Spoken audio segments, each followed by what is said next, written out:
One of the best things about being a parent is reading to your kids.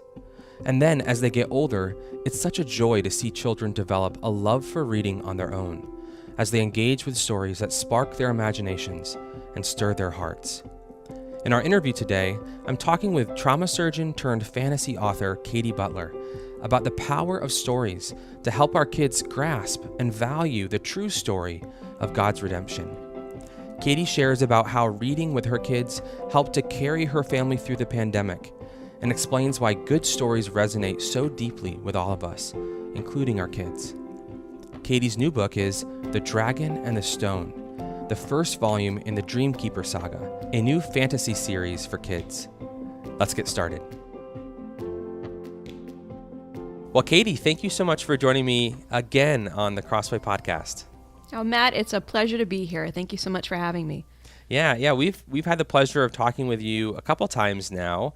The first time was to talk about modern medicine and end-of-life care and all the tricky decisions that come with the end of life in America. And then more recently, we had you on to talk about your experiences working in an ICU as a trauma surgeon, another world that most of us know very little about, and it's very foreign and intense. Both of those pretty heavy and serious topics. But today, we're going to talk to you about a new fantasy fiction series that you're writing. And I have to say, that's not the most predictable writing move as an author. So I wonder if you could just explain to all of us what it was that drew you to write a fiction series. Yeah, first of all, I think I should at least backtrack and point out that the people who now say, where did this come from, when they look at my trajectory from medicine to suddenly writing fiction, people who knew me when I was younger had the same question when I chose medicine. Because from a very young age, all I ever wanted to do was write stories. And when I was 4 years old, I used to draw pictures in a stack and staple them together and bring them to my dad as a book, and I would dictate the story to him. And it just went from there. I went to young writers conferences in high school. I wrote my first book when I was 17 and earned a college scholarship.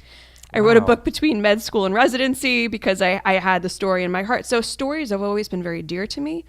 And it was not until I really stepped back away from medicine, which the Lord brought me to by his providence through a pathway I wouldn't have expected, that he brought me back to that love for it. And it actually arose during COVID in 2020. You and I had talked before about how in the early stages of the pandemic, when cases were really surging in Boston, I went back for a brief period of time and worked in the ICU after having been out of practice for a number of years to homeschool my kids. And to be clear, I was just plugging holes. There are people who have been in this for the long haul for the last 2 years who are exhausted. They are the heroes. And I was in it for a very brief period of time. But it was a time that was tumultuous for my family because we were into a very clear rhythm and a routine, homeschooling our kids, and that was completely disrupted. I was working nights. My eldest son, who was 7 at the time, understood enough about what was going on to be really scared.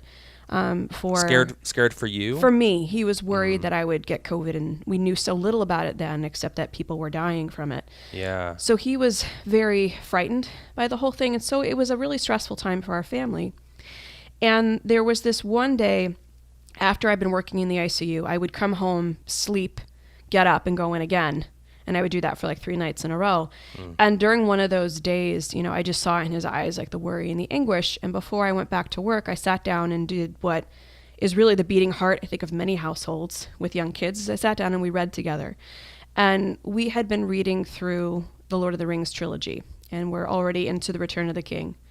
And there is this fantastic scene, I'm not sure if you're familiar with in the book, where it's a very dark and gloomy moment, and Sauron's forces have overtaken all of Middle Earth, and the free peoples are about to fall. And King Theoden takes the Rohirrim out on a charge against Minas Tirith, which was once this gleaming palace that's now just overrun with dark armies. And there's this incredible paragraph that Tolkien writes where not only is this king presented as a savior, leading his people to vanquish evil, but there's an entire change in the atmosphere where he talks about morning suddenly dawned and there was a wind from the sea, and it's this beautiful sudden renewal of goodness vanquishing evil. And with all the turmoil we were going through, I read that with my little ones squished into me, and I started to cry. And my son said to me, Mom, are you okay? And I said, I'm fine, honey. I said, this just reminds me an awful lot of the hope we have in Jesus, that things are really dark and scary right now, but we know that Jesus will return and he's going to make all things new. And so that with that in my mind, it got me just thinking so much about how grateful I was for the stories that I was able to share with my kids that pointed to Christ. Thinking about in the Fellowship of the Ring, the moment where Gandalf is there facing the Balrog and says, you shall not pass, and he's dragged down into the abyss, and my son turns to me and says, he gave his life for the others, kind of like Jesus did for us.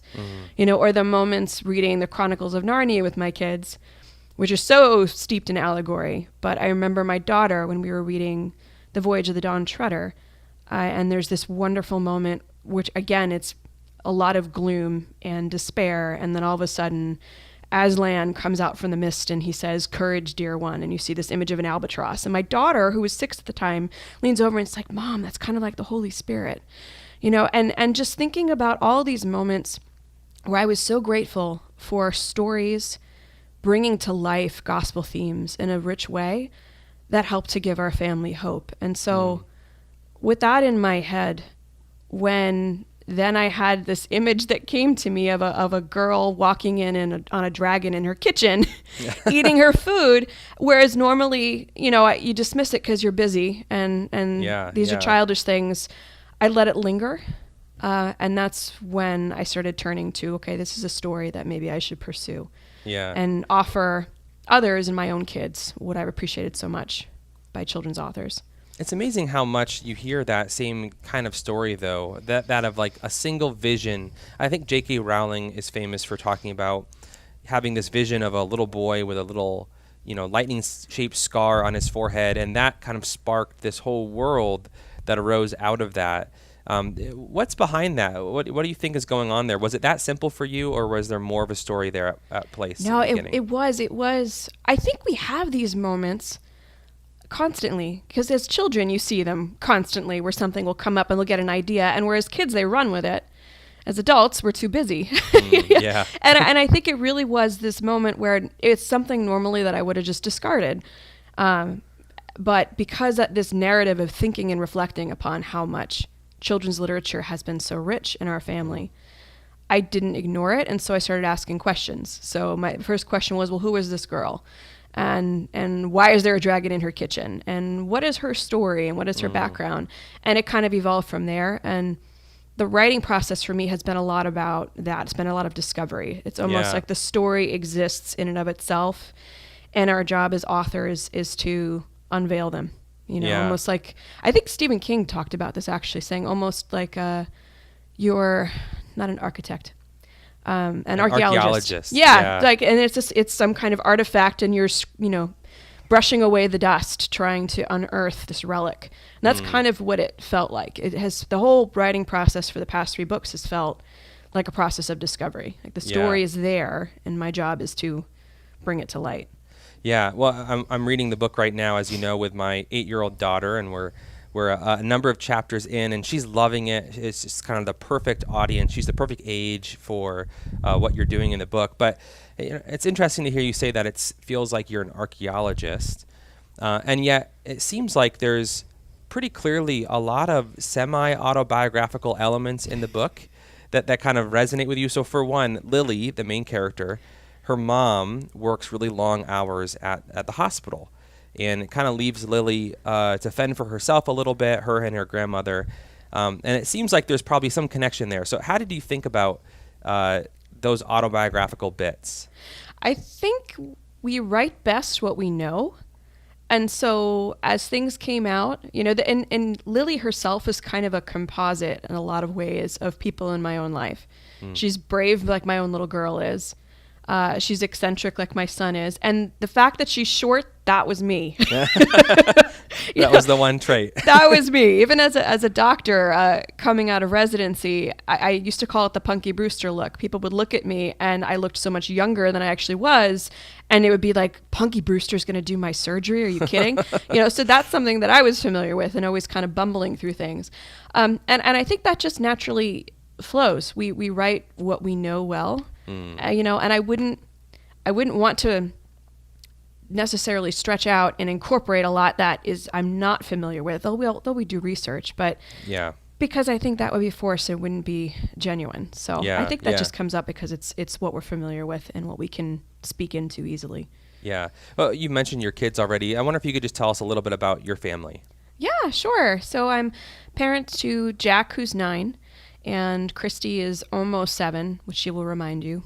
That's important. She's not almost 6, she's almost 7. She turned 7 in 3 months.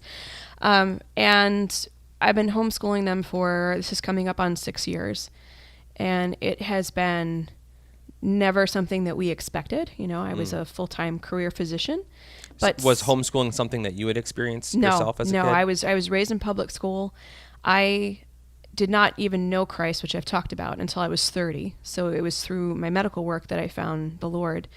And when I was actually at a turning point in my career where I loved my job, absolutely loved it, and was with a great group, a lot of promise, was about to be promoted to an academic position, but I was very convicted by Deuteronomy 6, verses 6 to 7, where it basically makes it clear that we're to infuse our kids' days with knowledge of the Lord, and that it's not just when they go to church on Sundays, but throughout the day, when they walk in the way and when they rise. And I was working at the time 90 hours a week, and it was very clear that I couldn't do that for them while I was working. And in addition, I was doing a lot of work in education at the time. That was my academic concentration. And my son was not a good fit for traditional school. He had a lot of sensory difficulties, and he was also very asynchronous. So he's grade levels ahead in some subjects and lags behind in others. And all of these things put together really prompted me to say, I think, as crazy as it sounds, that the Lord's calling me away from medicine in this season. And it's something that was so hard, and I struggled a lot with my identity. I struggled with thoughts about my wasting the opportunities God's given me. Am I being foolhardy? But He's worked through it in such tremendous, beautiful ways for our family, for our kids who were thriving, where my son was really having mighty struggles with his sensory issues early on and would have meltdowns on a daily basis. Now he's happy because I was able to give him the attention and the therapy he needed.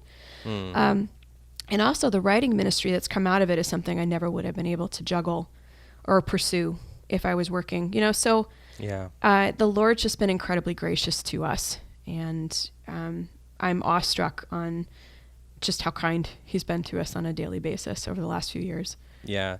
So in light of your work as a homeschooling mom and what you said a few minutes ago about just the power of stories to help shape our minds and even provide us with these powerful examples of gospel truths. What role do fiction stories play in your life as a family and even in the homeschooling work? Yeah, it's the beating heart of our days, to be honest. The life's blood is Christ, and that's the center. But in terms of what unites us, there's this great book, actually I have it right here. It's called The Enchanted Hour by Megan Cox-Gurdon. She's the Wall Street Journal children's book critic. She talks about the time spent reading with your kids and all the benefits it has intellectually and in terms of the development, but she uses the term enchanted hour, which I love. And there's a quote in this book from the children's author Kate DiCamillo, where she says that in that time that you spend with your kids reading, you get to share a patch of warmth and light, which to me just encapsulates what that experience is. So story reading has been a daily part of our rhythm. It's actually their favorite part of the day still with everything that we do. And they do rock climbing and they're at, in a program at the wildlife sanctuary and everything. But when I say, okay, it's time for cozy up reading.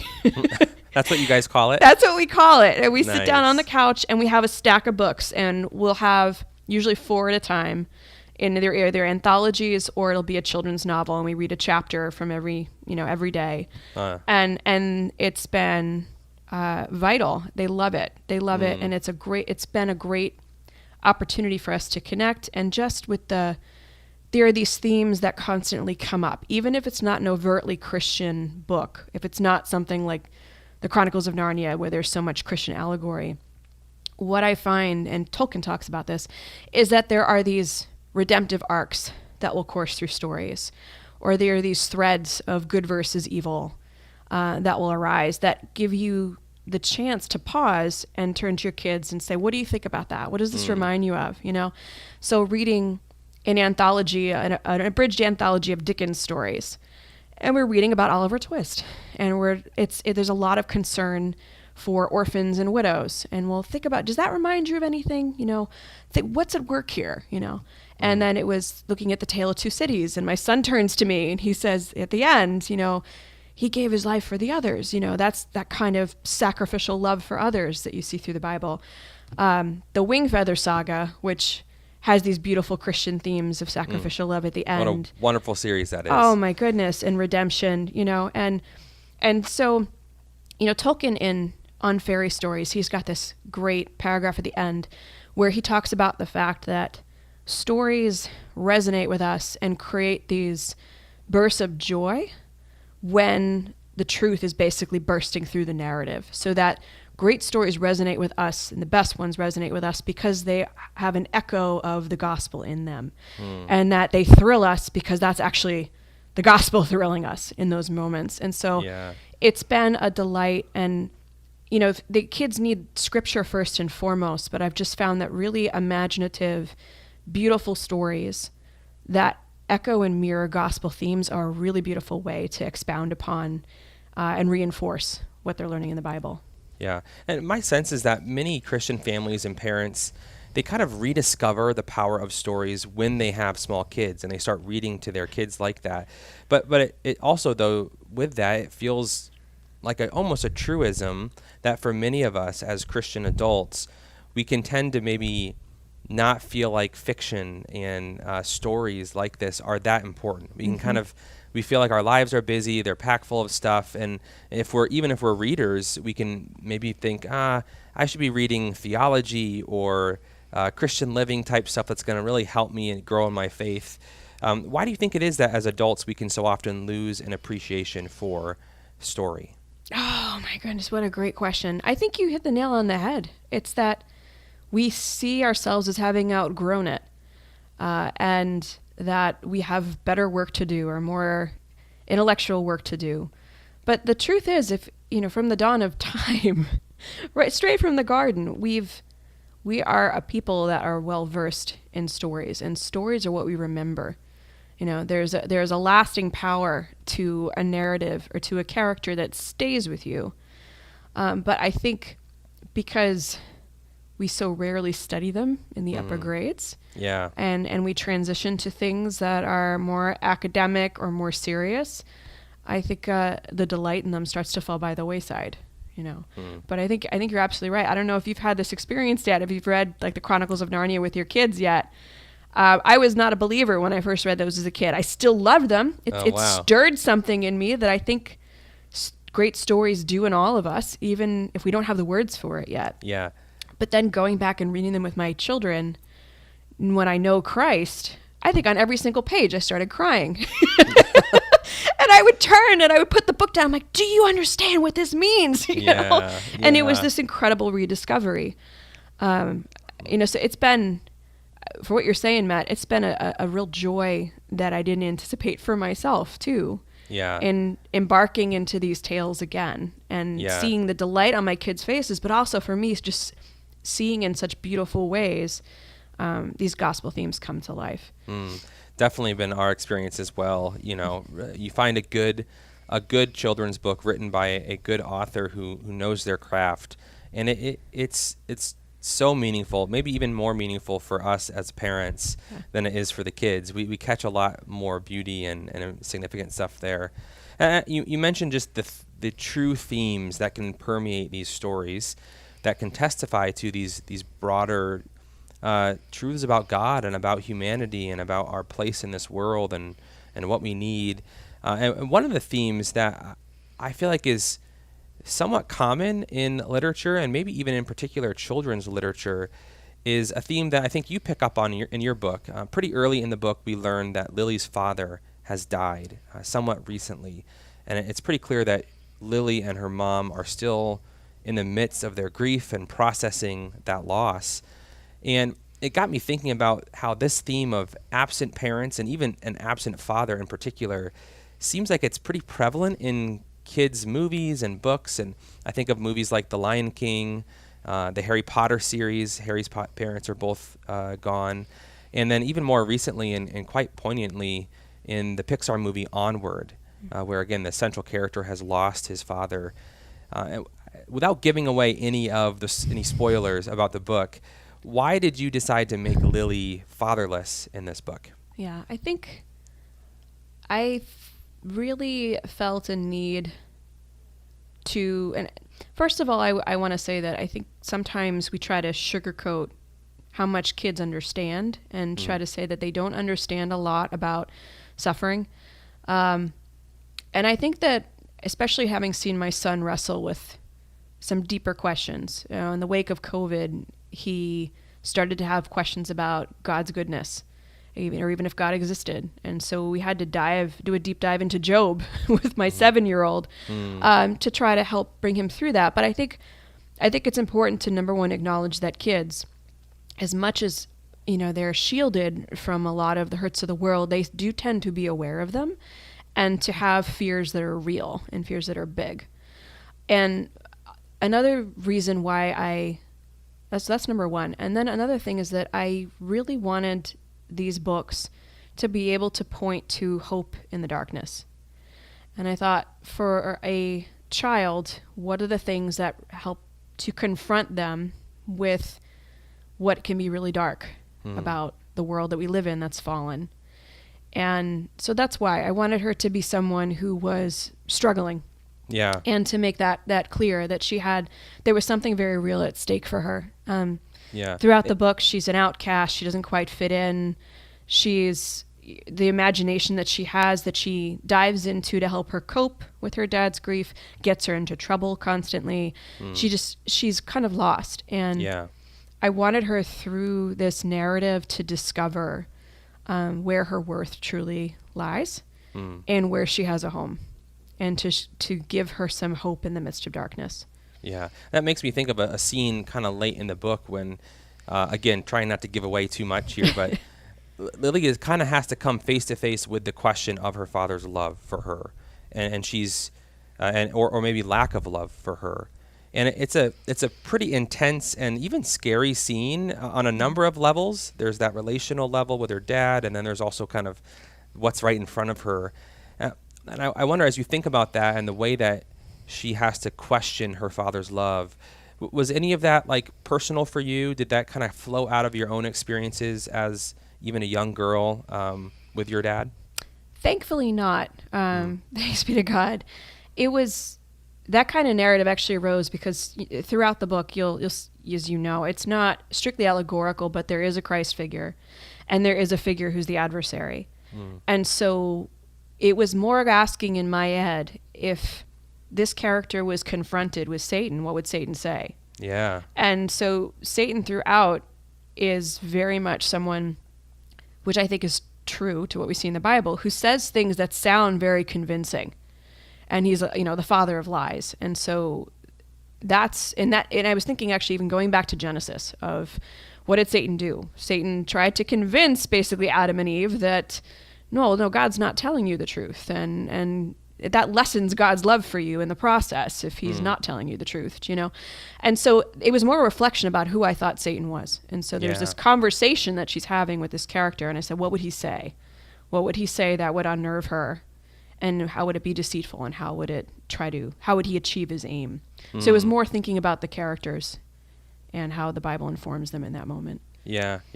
It seems like some of the most popular young adult series, whether it's something like Lord of the Rings or Harry Potter or The Hunger Games, or even more recently that Wingfeather saga that we've mentioned, they all deal in pretty direct and stark ways at times with the reality of suffering and evil even.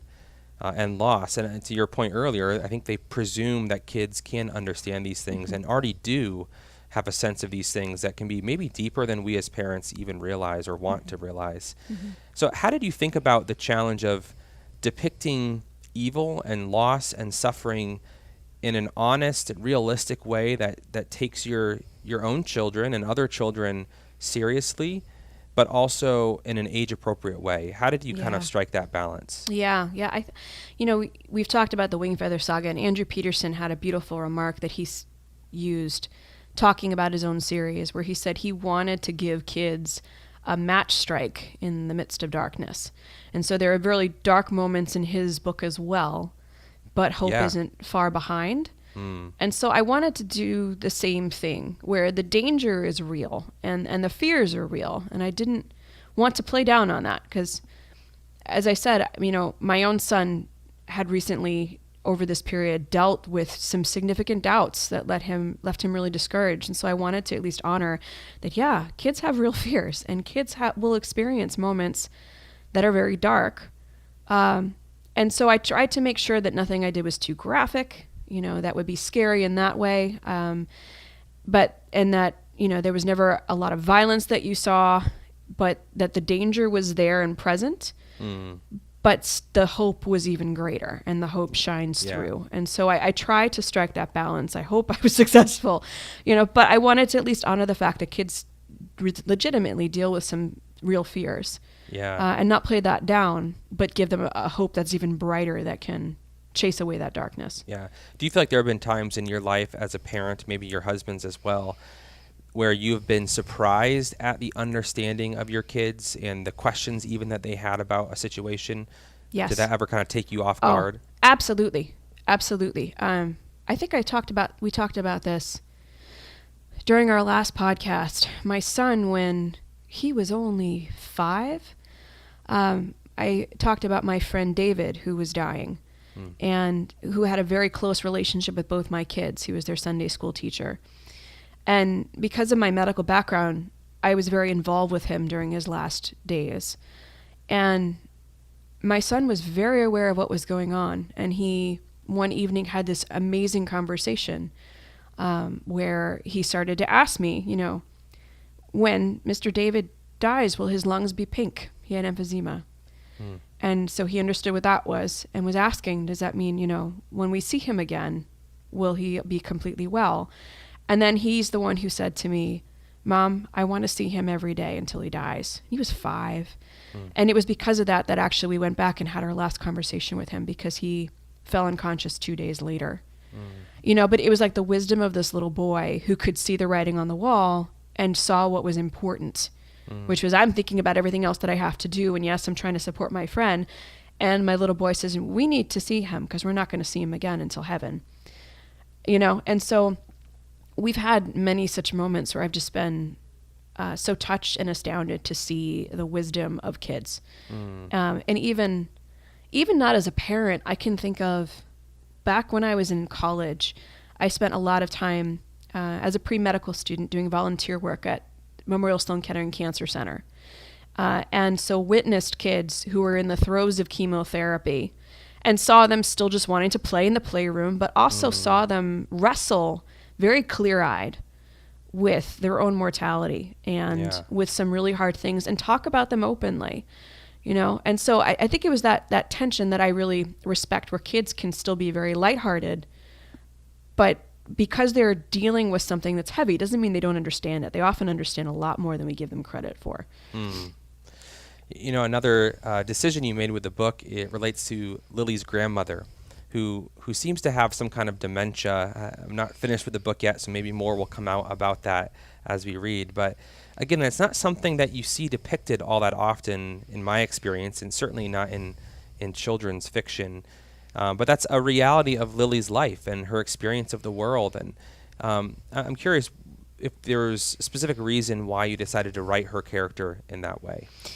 I think that is actually a product of what our family was going through at the time. At the time that this story was kind of coming together, we were actually providing daily respite visits for an elderly couple, one of whom had dementia. And my kids were with me every day, every time we go over.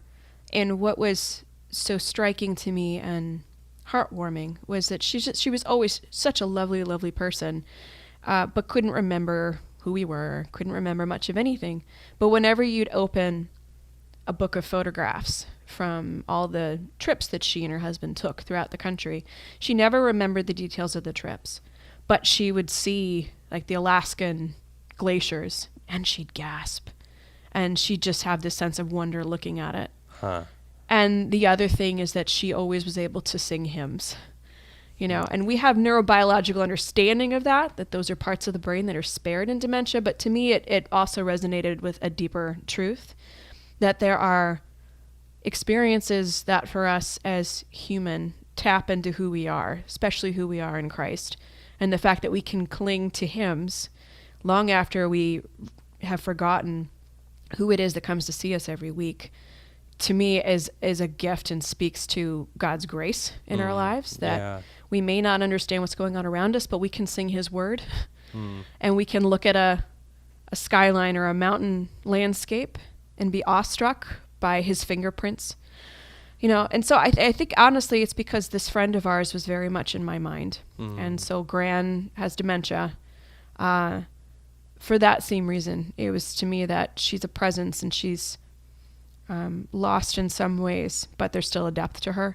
That's I think why she emerged that way. Yeah, and it's also just another beautiful illustration of not only, it sounds like in your own personal life with your actual kids, but even in this story, you're putting these kids into contact with the brokenness of our world, but in such a redemptive context where you can see,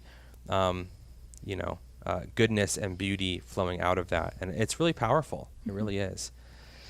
So in terms of the overarching storyline of the series, so this is a multi-volume series. It's and you're in the middle of writing it. I think you said you're just finishing up with book 3. I finished 3. I'm brainstorming 4. Okay. So I hope I don't get confused. That's so amazing. Well, so that gets to the question I have is, how much of this is planned out ahead of time, or you kind of know where the story is largely going? You maybe know Lily's broad story arc, and how much of it is you really are just discovering as you dig, so to speak? So broadly, I know where it's going. So broadly, I know what the main issue is in book 4 and what the main issue is in book 5, but the details are all discovery. And I know a bit. So like when I wrote book 1, I had a lot of the Exodus in my head, actually. Yeah. There are moments of that kind of broke through for me. When I wrote book 2, I was thinking a lot about the gospel, and book 3 has a lot of Acts in it. And I don't know if people could pick it up, but those were the things that were in my head as I was writing. And interesting. And I'm sure you've seen they're not allegories by any means. You'll read Jonathan Rogers' The Wilder King trilogy, and that is the story of David transplanted to the Louisiana Bayou, but there are very, very strong parallels. It's the same character, same kind of conflicts. That's not what these books are. It's more subtly influenced by these parts from the Bible. So I know where we're headed, but the actual writing process is very much discovery. It's very much saying, okay, now given what happened to these characters in this situation, what would they do and what would happen? So for book 3, there's a minor character who showed up 3/4 of the way through the book who had a huge role that I didn't realize when the character appeared, So, but there's a real joy in that process, to be honest, because it's just... joy is the best word I can use to describe it. To be in that process where you're just immersed in the story and seeing what happens is delightful. And there's nothing like it.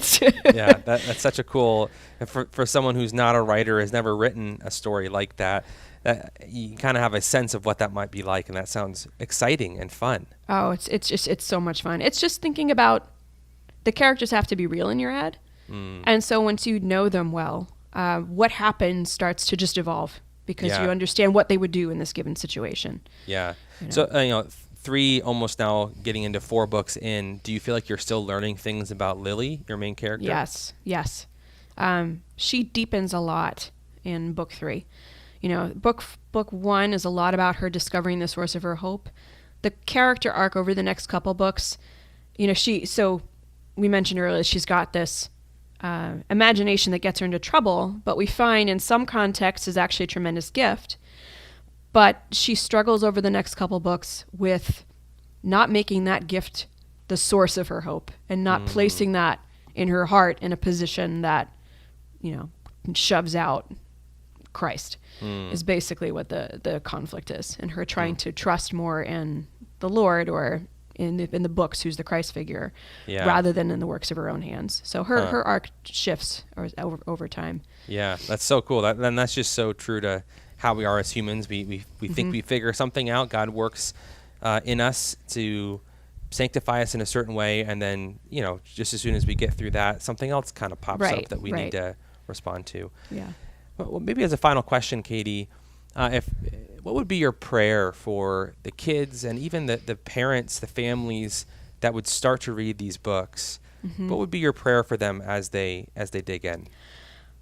It would be just such a gift, and I would be so thankful and be praising the Lord if families read these together and they find those nuggets where they're able to point to our hope in Christ through it, where it might be a scary scene, but then hope breaks through, or a moment where they see the gospel and its transformative power in a character's, arc. Like, for example, I would love it if when people read about Cedric in the end of book one, if they're able to say, works righteousness couldn't help him, but look what did. I would just love for those conversations to happen and them to be able to linger, so that when kids are then later on in life struggling with very real things, maybe there's that kernel of hope that can point them back to Christ. Yeah, I won't give anything away, but Cedric is a great character. He's such a fun character. And that's a great word, Katie. Thank you so much for not just sitting here and talking today with me, but for writing this really wonderful series that is hopefully going to serve many families, many kids as they get into it. Well, thank you so much. I'm delighted for the opportunity, and thank you for talking. That was Katie Butler on kids and the power of stories. For more, be sure to check out her book with Crossway, The Dragon and the Stone, which is the first volume in the Dreamkeeper saga. Pick up your copy of the book for 30% off directly from Crossway by visiting crossway.org/plus. That's crossway.org/plus. For more interviews like this, subscribe to the Crossway Podcast on Apple Podcasts, Spotify, or your favorite podcast player. If you enjoyed this episode, consider leaving us a review. That really helps us spread the word about the show. Crossway is a not-for-profit Christian ministry that exists solely for the purpose of proclaiming the truth of God's Word through publishing gospel-centered content. Visit us today at crossway.org.